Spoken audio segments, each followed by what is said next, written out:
And welcome to today's session on how to navigate the web strategy planning template. Now the template is available, the link is in the comments, and it's one of the templates out of our book, Web Marketing That Works. Now my goal with these regular training sessions is to walk you through each of the templates so that you know exactly how to use it in your business. So I'm just going to share my screen with you.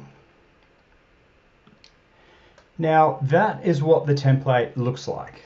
So go ahead and download a copy if you want to follow along at home. The link is there, bluewiremedia.com.au/WSPT. No opt-in required on that link. Now let me just talk you through how it sort of came about. You might recognize this guy. This is David Meerman Scott, and he wrote the book, The New Rules of Marketing and PR. And we actually collaborated with David to create this template. And underneath, you may well recognize Toby and myself there. So the template appeared in David's book as well as our book, and it's been downloaded over 1 million times. Now, let me go ahead and talk you through the template. All right, so in the middle of our web universe is our website. And on that website, the purpose of our digital marketing, our online presence, is to really help us achieve the commercial outcomes that we want. Now, there's a process that people go on here, and at the end of the day, what we want to nurture people towards is to become a client. But that takes a lot of steps and a lot of things to go right to get to that point. Typically, before somebody becomes a client, they will need to make an inquiry. And if we go back to the commercial outcome of winning a client, obviously that can be people signing up to do business with you, whether it's buying something from a website like an online transaction or sending them an invoice to do a piece of work. When we talk about somebody making an inquiry, that is as simple as either them picking up the phone and contacting you, filling out an inquiry form, or emailing you for more information. But to get to that stage too, before they make an inquiry, what we really need is some sort of connection so that we can develop that relationship and build trust with that person. So the types of ways we can form connections with people, typically in digital marketing, it's either via email or via a social media connection or relationship.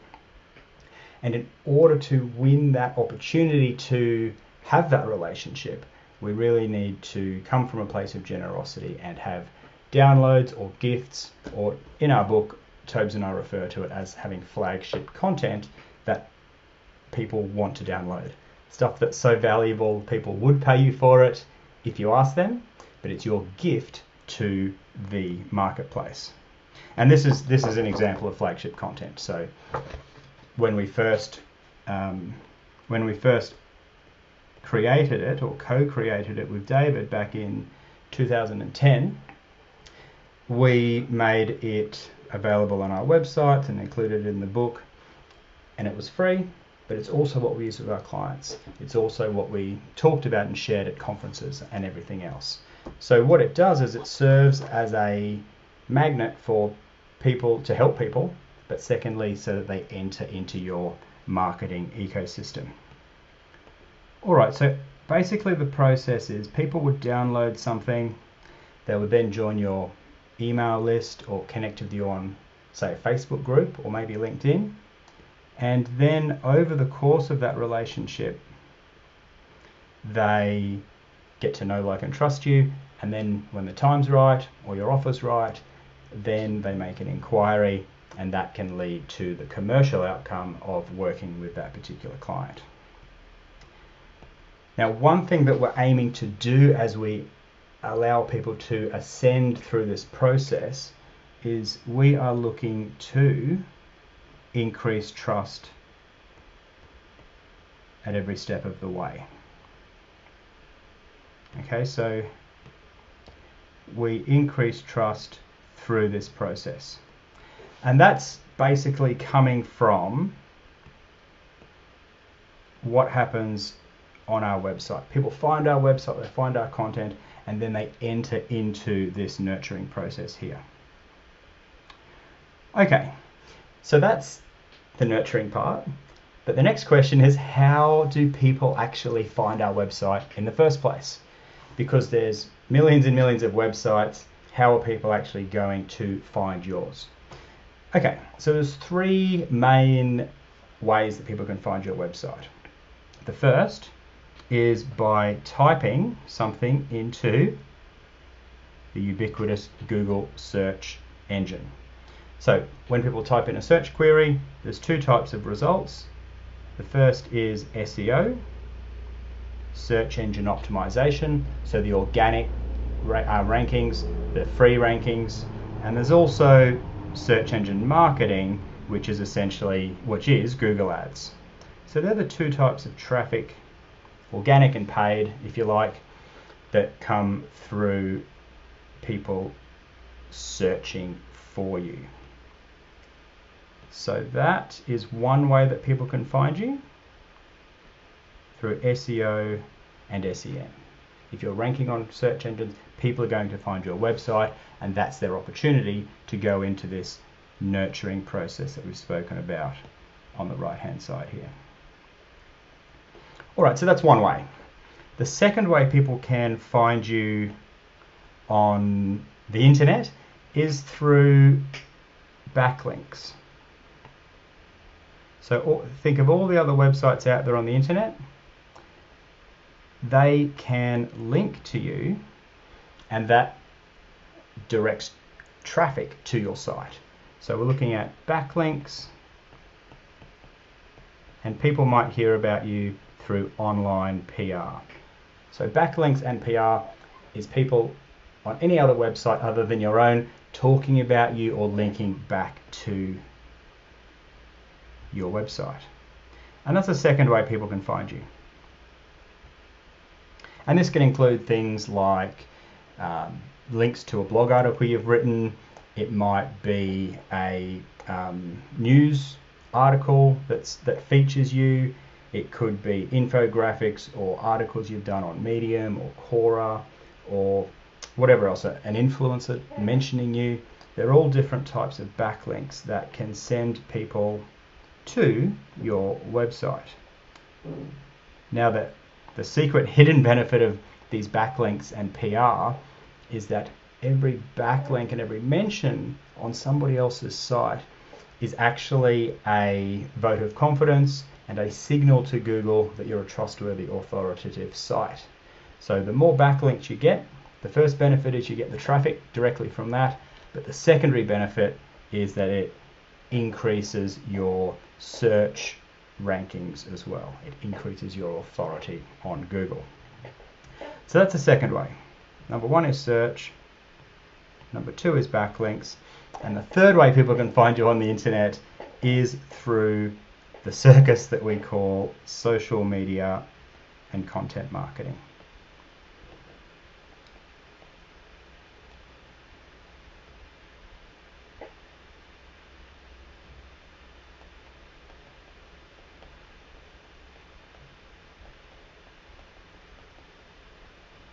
Okay, so this includes all the different types of social media like LinkedIn, like Facebook, like Twitter, like Instagram.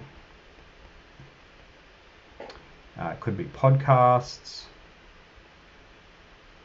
webinars, email marketing, YouTube. These are all different social media and content sharing platforms that are avenues for people to discover your website. Now, typically what you're doing is very often it's the blog content that you're sharing that's what you're sharing typically or very often on these social media platforms. So the blog technically lives on your website and then you share it off to LinkedIn, Facebook, Twitter, Instagram, etc.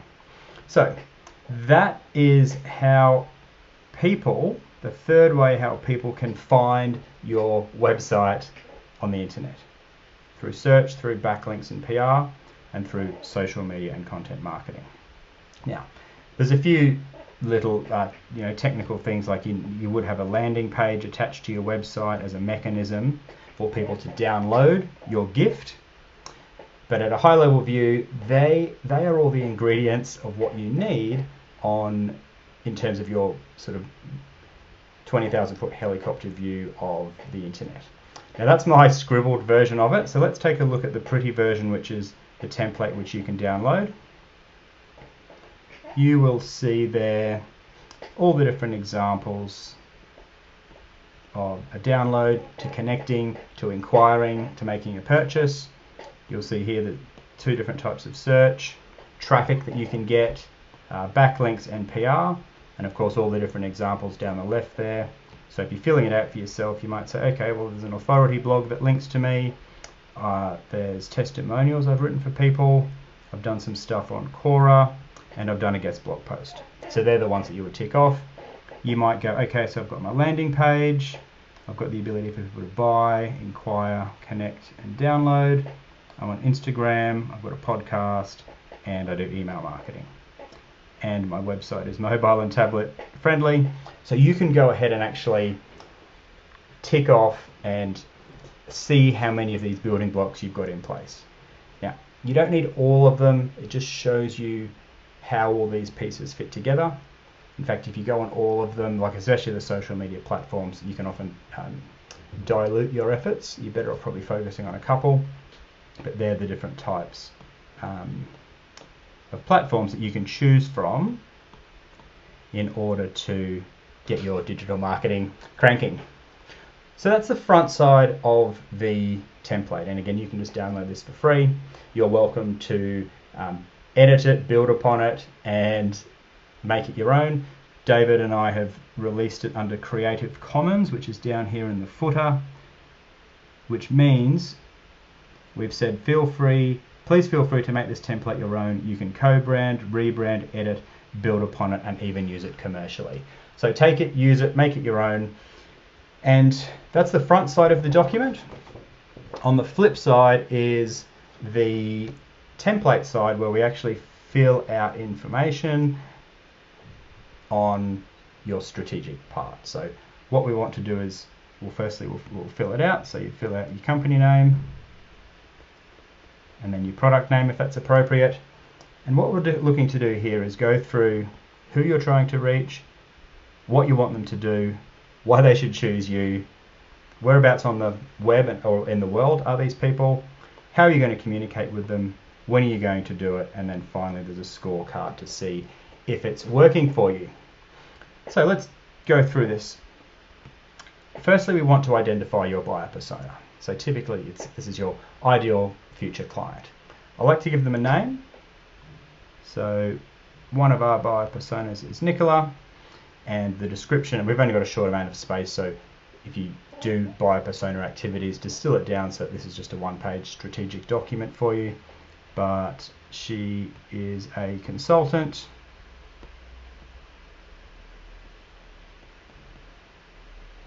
who works with high value clients. Now, what problems do we solve for Nicola, our buyer persona? And this is going to be different for you, but I'm just working my way through this as an example. What problems do you solve? Well, for example, we can help generate leads, we can help give certainty and a system. So there's some of the reasons why people engage Bluewire. Now, what are the actions we want them to take? We want them to purchase, inquire, connect, and download. So what are our examples of each of those? Well, firstly, when they make a purchase, it might just be the transaction of processing a credit card over the phone. So a phone transaction. It could be buying one of your courses. It could be whatever else. However you do the pointy end, the business transaction side of it. They might inquire via an inquiry form. Connect on social media and email. This is getting a tiny bit messy for those trying to read my scribbly handwriting. And then what are they going to download? Well, in our case, it's one of our marketing templates. So say, for example, this is our web strategy planning template. A lot of people download this template that we're going through now, and that's their introduction to Bluewire. But whatever it is that you want to be sharing is what you'd put in this document here. Okay, so then we actually go through this process. How are you remarkable? What proof have you got? Like testimonials, guarantees, press mentions, all those types of things. So what we're known for, what people remark about with Bluewire is that they like our 33 marketing templates. So that's what makes us different in the marketplace. There's press mentions as guarantees. So most of our online courses have a money back guarantee. The coaching has its guarantees as well. Our Nicholas, our ideal clients, they are often on Google and social media. And who do they trust? Well, they trust people like David Midman Scott, and they trust their peers, or maybe big blogs like the Content Marketing Institute blog. So again, work your way through this, decide what content you'll publish and what keywords people are typing into Google. So you might publish how-to information, or maybe inspirational stuff. Whatever works for your business, that's what you would put. And then also have a think about, well, what are my ideal buyers? What's Nicola typing into Google to learn about? And in this particular case, she might be typing in digital marketing template. And that's the sort of keywords then that we want to be making content around. Okay, that handwriting's getting pretty awful, but you follow along. So then we need to decide, well, what marketing tactics are we going to use? Where are we going to put this content? Ideally, you'd be putting it on places like your blog, on YouTube, email, Facebook, podcasts, etc. That's up to you to decide. And then really what we want to do is just work out a timeline for what we're going to do. So things we're going to do this week might be a blog. This month it might be do a new marketing template.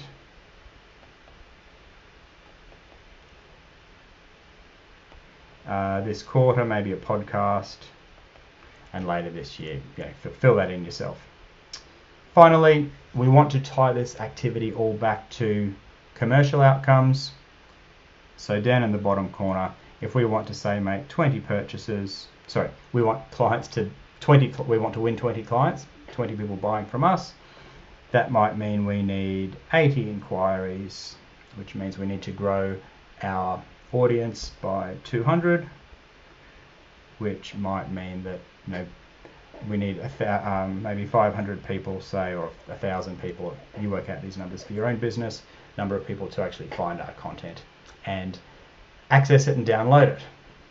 So that brings me to the end of the web strategy planning template tutorial. You can download it. I like to print it out and have a hard copy. Feel free to go ahead to that link and download it. Let me know if you've got any questions in the comments. And I'll see you again for the next video training session talking through the templates from my book, Web Marketing That Works. My name's Adam Franklin. See you later.